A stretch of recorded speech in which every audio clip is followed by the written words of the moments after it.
They called me Bob all the time, but except my mother, when she wanted to get my attention, then she'd say Robert. I was born in 1925 in Minot, North Dakota. And by the time I reached school age, then the big depression was coming on, and the drought. And that lasted till about 1939 or so. So my years growing up was during the bad years, the drought. But kids don't know that, because everybody's in the same boat. So, but we still had a good time when we were kids. There wasn't any money to buy anything for toys. We made our own toys.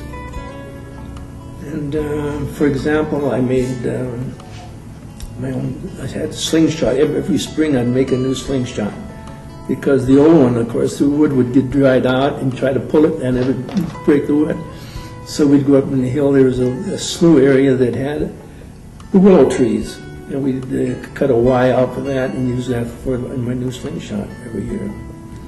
And my dad was a painting contractor, and so he got yardsticks from the salesman, and those yardsticks made terrific kite sticks. I would take a razor blade and cut it lengthwise in half, and so I had a kite that was always 3 foot long and probably 2.5 feet wide. Then I would go down to the local meat market. All the stores then were neighborhood stores. So the local meat market guy, he knew me. I was in there all the time. So I would ask him if he had any chores that he wanted me to do, and he'd say, "Now what do you want?" And I'd say some wax paper for the kite.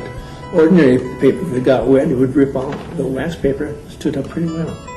So he'd have some little chore for me, and I'd get the wax paper and go. And my mother always had a rag bag for rags.